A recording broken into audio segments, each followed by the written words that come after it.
Cinema ಮುಹೂರ್ತ ಆಗಬೇಕಾದ್ರೆ ದೊಡ್ಡ ಮನೆ ಆಶೀರ್ವಾದ ಸಿಗುತ್ತೆ. ಅಶ್ವಿನಿ ಮೇಡಮ್ ಬಂದು ಮುಹೂರ್ತ ನೆರವೇರಿಸ್ಕೊಡ್ತಾರೆ, ಎಷ್ಟು ಖುಷಿ. ಅವರು ವಂಡರ್ಫುಲ್ ಲೇಡಿ, ತುಂಬ ಒಳ್ಳೆ ಹೆಣ್ಮಗಳವರು.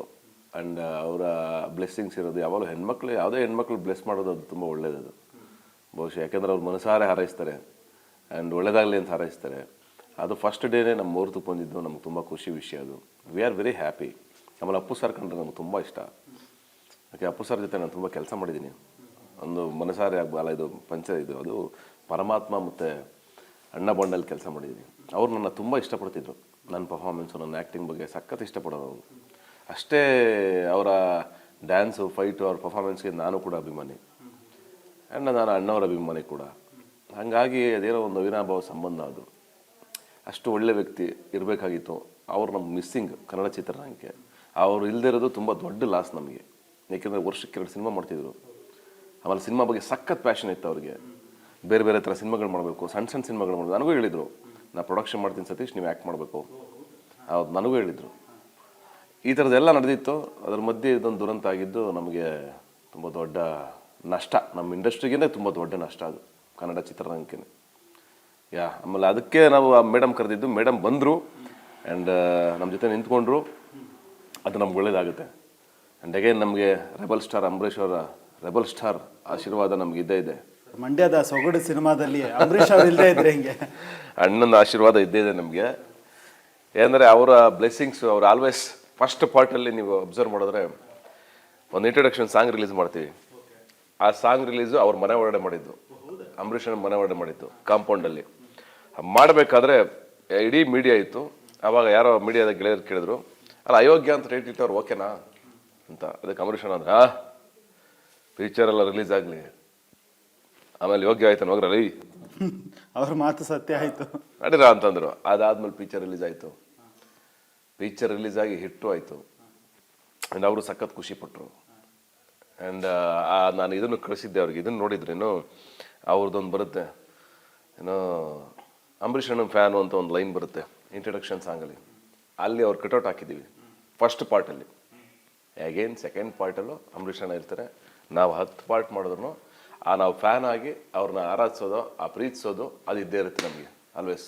ಖಂಡಿತ ಸರ್. ಶಿವರಾಜ್ ಸರ್, ಅಯೋಗ್ಯ 2 ಸಿನಿಮಾ ನಿಮಗೆ ಎಷ್ಟು ವಿಶೇಷ? ಶಿವರಾಜ್ ಅಂದಿದ್ದು ಹೇಳ ನಾನೇ ಹೇಳೇ ಬಿಡಿ ಸರ್. ಹೇಳ ಅದೇನೇನು ಹೇಳ್ತಿ ಹೇಳು. ಇವತ್ತು ಹೇಳ್ಬಿಡು ಅದೇನೇನಾಯ್ತು ಮನಸ್ಸಲ್ಲಿ. ಸಖತ್ ವಿಶೇಷ ಸಿನಿಮಾ. ಯಾಕಂದರೆ ಅಷ್ಟು ವರ್ಷ ಆದಮೇಲೆ ಒಂದು ಸಿನಿಮಾನ ಪಾರ್ಟ್ 2 ಅಂತ ಮಾಡೋದು ಭಾಳ ಕಷ್ಟ. ಸಿಕ್ಕಾಪಟ್ಟೆ ಕಷ್ಟ. ಆದರೆ ಆ ಕತೆಗೆ ಎಲ್ಲೂ ಒಂಚೂರು ಡಿಸ್ಟರ್ಬ್ ಆಗ್ದಂಗೆ ಎಲ್ಲಿ ನಿಂತ್ಕೊಂತೋ ಫಸ್ಟ್ ಪಾರ್ಟು ಅಲ್ಲಿಂದನೇ ಶುರುವಾಗುತ್ತೆ. ಸೊ ಎಲ್ಲೂ ಅನ್ನಿಸ್ತಿಲ್ಲ ಮತ್ತೆ ನಾವು ಕೂತ್ಕೊಂಡು ಸಿನಿಮಾ ನೋಡ್ಬೇಕಾದ್ರೆ. ಮತ್ತು ಮಹೇಶು ಮತ್ತು ಸತೀಶ್ ಸರ್ ಇಬ್ಬರು ಕೂಡ ನನಗೆ ಪಾರ್ಟ್ 1 ಶೂಟಿಂಗ್ ಆಗ್ಬೇಕಾದ್ರೆ ನಾನು ಇನ್ನೂ ಕಾಮಿಡಿ ಕಿಲಾಡಿ ಮುಗಿಸಿ ಕಿಲಾಡಿ ಕುಟುಂಬದಲ್ಲಿ ಆ್ಯಂಕರಿಂಗ್ ಮಾಡಿಕೊಂಡು ಹಂಗೆ ಆ್ಯಕ್ಟಿಂಗು ಮಾಡ್ತಾಯಿದ್ದೆ. ಆವಾಗ ಸತೀಶ್ ಸರ್ ಮಹೇಶ್ವರ್ಗೆ ಹೇಳಿ ಈ ಕ್ಯಾರೆಕ್ಟ್ರಿಗೆ ಅವ್ರನ್ನ ಹಾಕೋ, ಶಿವರಾಜ್ ಕೇರ್ಪಟ್ಟನ ಹಾಕೋ, ಚೆನ್ನಾಗಿ ಮಾಡ್ತಾನೆ, ಮಂಡ್ಯ ಸ್ಲ್ಯಾಂಗ್ ಚೆನ್ನಾಗೈತೆ ಅಂತ ಹೇಳ್ಬಿಟ್ಟು ಮಹೇಶ್ ಮನಸ್ಸಲ್ಲೂ ಅದೇ ಇತ್ತು ಅಂತ ಹೇಳ್ಬಿಟ್ಟು ಅಲ್ಲಿ ಹಾಕೋದು. ಸೊ ಅದು ನನಗೆ ಎಷ್ಟು ವಿಶೇಷ ಆಯಿತು ಅಂದರೆ, ನನಗೆ ಇದು ಅಯೋಗ್ಯ ಸಿನಿಮಾನೇ ನನ್ನ ವೃತ್ತಿಲಿ ಮೊದಲನೇ ಸಿನಿಮಾ ಅಂತ ಹೇಳ್ಬೇಕು ನಾನು. ಸೊ ಅದಾದಮೇಲೆ ಕಂಟಿನ್ಯೂಸ್ ಆಗಿ 5 ಸಿನಿಮಾ ಇವ್ರ ಜೊತೆ ಮಾಡಿದೆ. ಇದು 5ನೇ ಸಿನಿಮಾ ನಾನು ಆ್ಯಕ್ಟ್ ಮಾಡ್ತಿರೋದು. ಅಷ್ಟು ವರ್ಷ ಆದಮೇಲೆ ಮತ್ತೆ ನಾವಿಬ್ಬರು ಅದೇ ಪಾತ್ರಧಾರಿಗಳಾಗಿ ಎಂಟ್ರಿ ಕೊಟ್ಟು ಮಾಡಬೇಕು ಅಂತಂದರೆ ಈಸಿ ಅಲ್ಲ. ಅದು ಬದಲಾಗಿರ್ತೀವಿ, ಸ್ವಲ್ಪ ದೇಹ ಬದಲಾಗಿರ್ಬೋದು, ಇಲ್ಲ ಒಂದು ಸ್ವಲ್ಪ ಆ್ಯಕ್ಟಿಂಗಲ್ಲಿ ಕಲಿತಾ ಇರ್ತೀವಿ, ಬೇರೆ ಬೇರೆ ದೊಡ್ಡ ದೊಡ್ಡ ಕಲಾವಿದರುಗಳ ಜೊತೆ ಸೇರ್ಕೊಂಡೆಲ್ಲ ಕಲಿತಾ ಇರ್ತೀವಿ. ಅವ್ರನ್ನ ನೋಡಿಕೊಂಡು ಏನೋ ಚೇಂಜಸ್ ಮಾಡ್ಕೊಬೇಕಾಗತ್ತೆ.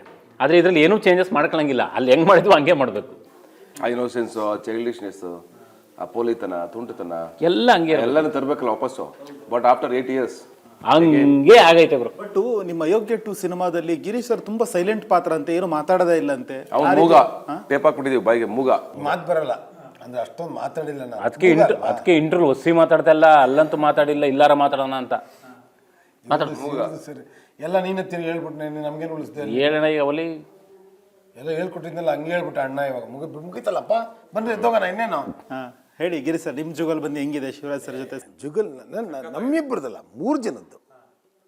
ಬರೀ ಇಬ್ಬರದು ಅಂತಾಗಲ್ಲ, 3 ಜನದಾಗತ್ತೆ, ಮತ್ತೆ 4 ಜನದ್ದು ಹಿಂಗಾಗತ್ತೆ ನಮಗೆ. ಸ್ಕ್ರಿಪ್ಟ್ ಚೆನ್ನಾಗಿದೆ, ಕಥೆಯ ಏನು ಅಗಾಧತೆ ಚೆನ್ನಾಗಿದೆ, ಆ್ಯಕ್ಟ್ ಮಾಡೋಕ್ಕೆ ಖುಷಿ ಕೊಡ್ತದೆ. ಈ ಮಣ್ಣಿನ ಪರಿಸರದ, ಈ ಮಣ್ಣಿನ ವಾಸನೆಯ, ಈ ಪರಿಸರದಲ್ಲಿ ಆ್ಯಕ್ಟ್ ಮಾಡೋಕ್ಕೆ ಅವ್ರು ಬೇಸಿಕಲಿ ಕವಿ. ಅವರು ಮುಂಚೆಯಿಂದ ಸುಮಾರು 350 ಪುಸ್ತಕ ಬರ್ದಿಲ್ಲ, ಬರೆದವ್ರೆ, ಯಾವುದು ರಿಲೀಸ್ ಆಗಿಲ್ಲ ಅಷ್ಟೇ. ಪೆನ್ ತಗೊಂತೀನಿ ಕಿತ್ಕೊಂಡು ಹೋಗ್ಬಿಡ್ತಾರೆ. ಪರಿಸರ, ಮಣ್ಣು, ವಾಸನೆ ಈ ಥರ ತುಂಬ ಬರೆದವ್ರೆ, ಬಟ್ ಕೆಲವು ರಿಲೀಸ್ ಆಗಿಲ್ಲ. ಇವ್ರಿಗೇನು ಅಂದರೆ ಇವರೆಲ್ಲ ಹಳ್ಳಿಲೇ ಹುಟ್ಟು ಬೆಳೆದ್ಬಿಟ್ಟು ಪುಣ್ಯವಂತರು ಇವರು. ನಮಗೆ ಸಿಕ್ಕಿಲ್ಲ ಹಳ್ಳಿ, ನಮ್ಗೆ ಹಳ್ಳಿ ನೋಡೋದೇ ಒಂದು ಪುಣ್ಯ ನಮಗೆ. ಅದಕ್ಕೆ ಈಗ ನಮ್ಮ ಪ್ರಾಣ ತಿನ್ನಕ್ಕೆ ಅಂತ ಬಂದಿರೋದು. ನಾವು ಆ್ಯಕ್ಟ್ ಮಾಡ್ಬೇಕಾದ್ರೆ ಇವೆಲ್ಲ ಹಿಂಗೆ ಆಗುತ್ತಾ ಸೀನ್ ಬಂದರೆ ಹೌದು ಆಗುತ್ತೆ ಅಂತ ಆರಾಮಾಗಿ ಹೇಳ್ತಾವ್ರು. ಈ ಥರನೂ ಆಗುತ್ತೆ ಅಂದ್ರೆ ಹೌದು ಆಗುತ್ತೆ ಅಂತ ಹೇಳ್ತಾರೆ. ನಮ್ಗೆ ಖುಷಿ, ಅಯ್ಯೋ ಮಾಡ್ಬೋದಲ್ಲ ಹಿಂಗೆ ಚೆನ್ನಾಗಿ ಅಂತ. ಒಂದು ಫಸ್ಟ್ ನೈಟ್ ಆಗ್ತಿರೋದಕ್ಕೆ ಊರಿಗೆಲ್ಲ ಊಟ ಹಾಕಿಸ್ತಾರೆ ಅಂದರೆ ಅದು ನಮ್ಗೆ ಹೊಸ ವಿಚಾರನೇ. ಅದು ಫಸ್ಟ್ ನೈಟ್ಗೋಸ್ಕರ ಅವ್ರಿಗೆ ಊಟ ಹಾಕ್ಸೋರು, ಮದುವೆಗೆ ಹಾಕೋದೇ ಕಷ್ಟ. ಫಸ್ಟ್ ನೈಟ್ಗೂ ಊಟ ಹಾಕ್ಸೋದು, ಮಟನ್ ಊಟ ಆಗುತ್ತೆ. ಗಂಡು ಹೆಣ್ಣು ಜೋಡಿ ಖುಷಿಯಾಗಿರ್ತಾರೆ, ಅವ್ರು ಖುಷಿಯಾಗಿದ್ದ ಇನ್ನೊಂದು 4 ಜನ ಖುಷಿಯಾಗಿರ್ಲಿ ಅಂತ ಮಟನ್ ಊಟ ಹಾಕ್ತಾರೆ ಕಣ್ರಿ. ಅದ್ರಲ್ಲಿ ಏನು ತಪ್ಪು? ತಪ್ಪಲ್ಲ. ಸೆಲೆಬ್ರೇಷನ್ ಲೈಫ್ ಸೆಲೆಬ್ರೇಷನ್ ಮಾಡೋದು ಹಾಗೇನೆ. ಈ ಥರ ಸೀನ್ ಸೆಲೆಬ್ರೇಟ್ ಮಾಡೋದು ನಮಗೆ ಒಂದು ಹೊಸದಾಗಿತ್ತು, ನಮಗೆ ಹೊಸ. ಅದಕ್ಕೆ ಫಸ್ಟ್ ನೈಟ್ ಗಿರಿ ಅಂತ ಹೆಸರಿಟ್ಟಿರೋದು. ಫಸ್ಟ್ ನೈಟ್ ಗಿರಿ, ಹಸಿದ ಹುಲಿ, ಹಸಿದ ಹೆಬ್ಬುಲಿ. ಸತೀಶ್ ಸರ್, ನಿಮಗೆ ಮದುವೆ ಆಯ್ತು, ಮಗು ಆಯ್ತಾ? ಹೆಂಗ್ ಕತೆ? ಆಯ್ತಾ? ಯಾರೋ ಡಾಕ್ಟರ್ ಗೊತ್ತಾ ಡೆಲಿವರಿ ಮಾಡಿಸೋರು? ಎಲ್ಲ ನಿಲ್ಲೇ ಕೇಳ್ಕೊಬಿಟ್ರು, ಇದ್ರ ಮೇಲೆ ಕೂರ್ಸ್ಕೊಬಿಟ್ಟು ನಮ್ನ. ನಮ್ಗೆ ಕುತೂಹಲ ಇದೆ, ವಾಟ್ ನೆಕ್ಸ್ಟ್ ಎನ್ನುವಂತ. ಈಗ ಆಗಸ್ಟ್ 7 ಸ್ವಲ್ಪ ಕಾಯೋಣವಾ ಇಲ್ಲ ಹೆಂಗ್ ಹೇಳ್ಬಿಡಿ, ಈಗಲೇ ಹೇಳ್ಬಿಡೋಣ ಅಂತಂದ್ರೆ ಎಲ್ಲ ಸ್ಟೋರಿನ ಡಿಸೈಡ್ ಮಾಡ್ಕೊಂಡು. ಅಯೋಗ್ಯ 2 ನಲ್ಲಿ ಏನ್ ಬರುತ್ತೆ ಅಂದ್ರೆ ಕತೆ, ಫಸ್ಟ್ ಶುರು ಆದ್ರೆ ಅಲ್ಲಿಂದ ಒಂದು ಇದು ಬರುತ್ತೆ, ಅದು ಬಂದ್ಮೇಲೆ ಒಂದು ಇದು ಬರುತ್ತೆ, ಇದು ಬಂದ್ಮೇಲೆ ಅದಾಗತ್ತೆ, ಅದಾದ್ಮೇಲೆ ಇದಾಗುತ್ತೆ, ಅದಾದ್ಮೇಲೆ ಇವರೆಲ್ಲ ಸಿಕ್ತಾದ್ಮೇಲೆ ಅದಾಗುತ್ತೆ, ಅದಾದ್ಮೇಲೆ ನೀವು ಸಿಗ್ತೀರಾ. ಈಗ ಇದಾಗಿದೆ, ಇಡೀ ಸಿನಿಮಾ ಕತೆನ ಹೇಳ್ಬಿಟ್ರಲ್ಲ ಫುಲ್. 7ನೇ ತಾರೀಕು ಸಿನಿಮಾ ಡೆಲಿವರಿ ಐತೆ.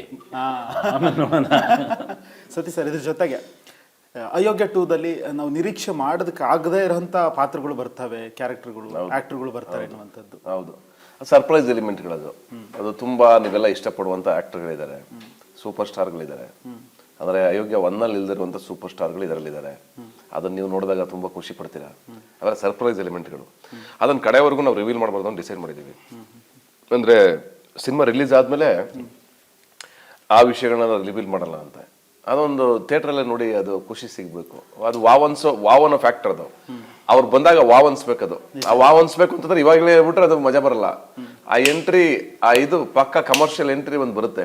ಆ ಎಂಟ್ರಿನೇ ಬಹಳ ಬ್ಯೂಟಿಫುಲ್ ಆಗಿದೆ. ನನಗೆ ಪ್ರೌಡ್ ಫೀಲ್ ಅದ್ರ ಬಗ್ಗೆ. ನನ್ನ ಲೈಫಲ್ಲಿ ಸಿಕ್ಕಿದಂತ ಒಂದು ಬ್ಯೂಟಿಫುಲ್ ಅವಕಾಶ ಅದು. ಅದ್ರ ಬಗ್ಗೆ ನನಗೆ ಬಹಳ ಸಂತೋಷ ಇದೆ. ಅದು ಒಂಥರ ಎಕ್ಸೈಟ್ಮೆಂಟ್. ಅದು ಕಾಯ್ತಾ ಇದೀವಿ ನಾವೆಲ್ಲ. ಅಂದ್ರೆ ಥಿಯೇಟರ್ ಹೆಂಗಿರುತ್ತೆ ರಿಯಾಕ್ಷನ್ ಆ ಸರ್ಪ್ರೈಸ್ ಎಂಟ್ರಿಗಳಿಗೆ ಅಂತ ಎಲ್ಲರೂ ವೆಯ್ಟ್ ಮಾಡ್ತಾ ಇದೀವಿ. ನಾವೆಲ್ಲ ಅವ್ರ ಫ್ಯಾನ್ಸು, ನಾವು ಫ್ಯಾನ್ಸ್ ಆಗಿ ಸಿನಿಮಾ ನೋಡ್ತೀವಿ. ಇದಕ್ಕಿಂತ ನಂಗೆ ಖುಷಿ ಕೊಟ್ಟಿದ್ದು ಅಯೋಗ್ಯ 2ದಲ್ಲಿ ರವಿಚಂದ್ರನ್ ಅವರ ತಾಯಿ ಕ್ಯಾರೆಕ್ಟರು ಅಂದರೆ ಆ್ಯಕ್ಟ್ ಮಾಡ್ತಿದ್ದಾರೆ ಎನ್ನುವಂಥದ್ದು. ರವಿಚಂದ್ರನ್ ಅವ್ರ ತಾಯಿ ಒಂದು ಸಾಂಗಲ್ಲಿ ಬಂದಿದ್ದಾರೆ ನಿಮ್ಮ ಜೊತೆಗೆ. ಅಂದರೆ ನಿಮ್ಮ ಮಗಳು ಸರ್, ಅವರು ಈ ಹಿಂದೆ ಒಂದು ವೇದಿಕೆಯಲ್ಲಿ ಹೇಳಿದ್ರು, ಆ ಥರ ನಾನು ಗಾಬರಿ ಆಗ್ಬಿಟ್ಟೆ. ನನ್ನ ತಾಯಿ ನೋಡ್ತಾ ಇದ್ದೀನಿ ಇವರಲ್ಲಿ ಎನ್ನುವಂಥದ್ದು ಪ್ರೀತಿಯಿಂದ ಹೇಳಿದ್ರು. ಅವಳು ನನ್ನ ತಾಯಿನೇ. ಅಣ್ಣ ಬಂದ ಅಂದಾಗ ಆ ಸಾಂಗಲ್ಲಿ ನಿಮ್ಮ ಜೊತೆ ಜುಗಲ್ ಬಂದಿದೆ. ಅದು ನನಗೆ ನನ್ನ ಜೀವನದಲ್ಲಿ ಈಗ ಆಗಿರೋ ಕ್ಷಣಗಳಲ್ಲಿ ಮರೆಯಲಾಗದ ಕ್ಷಣ. ಮುಂದೇನು ನಾನು ಬದುಕಿರೋವರೆಗೂ ಅದು ಮರೆಯಲಾಗದ ಕ್ಷಣ. ಯಾಕೆಂದರೆ ತಂದೆಗೆ ತಾಯಿ ಮಗಳೇ ತಾಯಿ ಆಲ್ವೇಸ್. ಅವ್ರನ್ನ ಅಷ್ಟು ನಮ್ಮನ್ನು ಪ್ರೀತಿಸುವಂಥ ಜೀವ, ಅಷ್ಟು ಖುಷಿ ಕೊಟ್ಟಂಥ ಜೀವ, ಅಷ್ಟು ಬದುಕನ್ನು ಕೊಟ್ಟಂಥ ಜೀವ. ಮತ್ತೆ ನಾವು ಬದುಕಬೇಕು ಅನ್ನೋದು ಕಾರಣನೇ ಅವರು, ರೀಸನ್ನೇ ಅವರು. ಯಾಕೆ ನಾವು ಬದುಕ್ತೀವಿ ಹೇಳಿ? ಮುಂದಕ್ಕೆ ರೀಸನ್ ಇರುತ್ತೆ. ಯಾಕೆಂದ್ರೆ ನಮ್ಗೊಂದು ಪ್ರೀತಿ ಇರ್ತದೆ. ಆ ಪ್ರೀತಿಗೋಸ್ಕರ ನಾವೆಲ್ಲರೂ ಬದುಕ್ತಾ ಇರ್ತೀವಿ. ಅದೇ ಅವಳು. ನನ್ನ ಅವ್ವನ್ನ ಕಳ್ಕೊಂಡ್ಮೇಲೆ ನನ್ನ ಅವ್ವ ಬದುಕಿದ್ದಾಗ್ಲೂ ಹಂಗೇನೆ ಅವಳು ತುಂಬ ಒಬ್ರಿಗೊಬ್ರು ಸಿಕ್ಕಾಪಟ್ಟೆ ಅಟ್ಯಾಚ್ಮೆಂಟು. ಅದನ್ನ ನೋಡೋದೇ ಒಂದು ಮಾದಾನಂದ ಆಗಿತ್ತು ನನಗೆ. ಅದೇ ಲೈಫಲ್ಲಿ ಸಿಕ್ಕಂಥ ಖುಷಿ.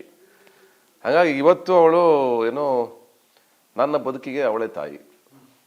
ಹಂಗಾಗಿ ಆ ತಾಯಿ ನನ್ನ ಜೊತೆಗೆ ಬಂದು ಇದು ಮಾಡೋ ಉತ್ಪ್ರೇಕ್ಷೆನಲ್ಲಿ ಹೇಳ್ತೇನೆ ನಾನು. ಬಟ್ ಅದು ಒಂದು ತುಂಬ ಖುಷಿಯಾದ ಮೂಮೆಂಟ್ಗಳು.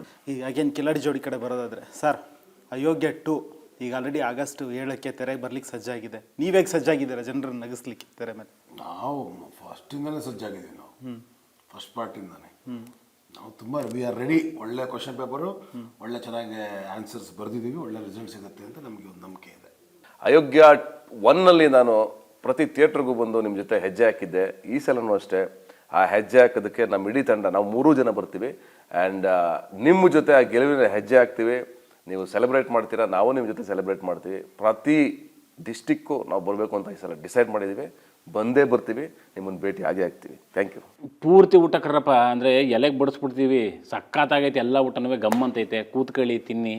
ತಿಂದ ಮೇಲೆ ನಿಮಗೆ ಗೊತ್ತಾಯ್ತದೆ ಯಾವುದು ಚೆನ್ನಾಗೈತೆ ಯಾವುದು ಚೆನ್ನಾಗಿಲ್ಲ ಅಂತ. ನನ್ನ ಪ್ರಕಾರ ಇಡೀ ಊಟನ ತಿಂದು ಖಾಲಿ ಎಲೆನ ಹೊರಗಡೆ ತಂದು ಹಾಕ್ತೀರ ಅನ್ನೋ ನಂಬಿಕೆ ಐತೆ ಅಯೋಗ್ಯ 2 ಸಿನಿಮಾ ಮೇಲೆ. ದಯವಿಟ್ಟು ಬಂದು ಸಿನಿಮಾನ ಥಿಯೇಟ್ರಲ್ಲಿ ನೋಡಿ, ಪೈರೇಸಿ ಬೇಡ. ಕಿರಿ ಸರ್, ಇಲ್ಲ, ಆಗಸ್ಟ್ 7ಕ್ಕೆ ನಿಮಗೋಸ್ಕರನೇ ನಾವಿರೋದು. ನಮ್ಗೆ ಎಂಟರ್ಟೈನ್ಮೆಂಟ್ ಬಿಟ್ಟರೆ ಬೇರೆ ಏನು ಗೊತ್ತಿಲ್ಲ. ಸೊ ಅಯೋಗ್ಯ 2 ಆಗಸ್ಟ್ 7ಕ್ಕೆ ಬನ್ನಿ, ಹರಸಿ ಹಾರೈಸಿ ನಮಗೆ ಬೆನ್ನೆಲುಬಾಗಿ ನಿಂತ್ಕೊಳ್ಳಿ ಅಂತ ಕೇಳ್ಕೊಳ್ತೀನಿ. ನಾವು ನಿಮ್ಗೆ ಬೆನ್ನೆಲ್ಬೇಕಾಗುತ್ತೆ, ತುಂಬ ಕಷ್ಟ ಇದೆ ಸ್ವಲ್ಪ. ನಾನು ಅವರು ಕೇಳಿದ್ರೆ ನೀನೇ ಗೊತ್ತೇ ಗುರು. ನಾನು ಕೇಳ್ಕೊತಾ ಇಲ್ಲ ಬೆನ್ನೆಲುಬು ಅಂತ. ಬೆನ್ನೆಲ್ಲ ಬೇಡ, ಎಲ್ಬೆಲ್ಲ ಆಗಲ್ಲ. ನಿಂಗೆ ಕೇಳಲ್ಲ, ಬೆನ್ನೆಲುಬಾಗಿ ಅಂತ ಕೇಳ್ತಾ ಇದ್ದೀನಿ. ಅವ್ರು ಹೇಳಿದ್ದು ಬಟ್ಟೆ ಬಗ್ಗೆ ಕೊಲ್ಲ ಅಂತ. ಇವ್ರಿಗೆ ಎಲ್ಬಾಗ ನೀನು ಕೇಳೋದು. ಸಾಕು. ಆಮೇಲೆ ಈ ಬಾಡಿ ಶೇವ್ ಮಾಡೋದು ಬಿಡು ನೀವು ಫಸ್ಟ್. ಇವ್ರು ಸೇವ್ ಮಾಡೋದು ಬಿಡ್ಬೋದು. ಕಟ್ ಮಾಡಿದ್ರಲ್ಲಿ ಕ್ಯಾಮ್ರಾ. Thank you. ಮೂವರು ಅದ್ಭುತ ಪ್ರತಿಭೆಗಳಿಗೆ ಒಳ್ಳೇದಾಗಲಿ. ಸಿನಿಮಾ ಅಂದುಕೊಂಡಿದ್ದಕ್ಕಿಂತ ಹೆಚ್ಚಾಗಿ ಸೂಪರ್ ಹಿಟ್ ಸಿಗಲಿ ಅಂತೇಳಿ ನಾವು ಕೂಡ ಹಾರೈಸ್ತೀವಿ. ಥ್ಯಾಂಕ್ ಯು ಮೇಡಮ್, ಚೆನ್ನಾಗಿತ್ತು ಆ್ಯಕ್ಚುಲಿ. ನೋಡಿದ್ರಲ್ವ ವೀಕ್ಷಕರೇ, ಆಗಸ್ಟ್ 7ಕ್ಕೆ ಅದ್ಭುತ ಸಿನಿಮಾ ಬರ್ತಾ ಇದೆ. ಸೊ ದಿಮಾಕಲ್ಲೇ ಧೂಳು ಎಬ್ಸುತ್ತೆ ಚಿತ್ರಮಂದಿರಗಳಲ್ಲಿ. ನೀವು ನೋಡಿ ಹಾರೈಸಿ ಅಂತೇಳಿ ನಾವು ಕೂಡ ಕೇಳ್ಕೊತೀವಿ.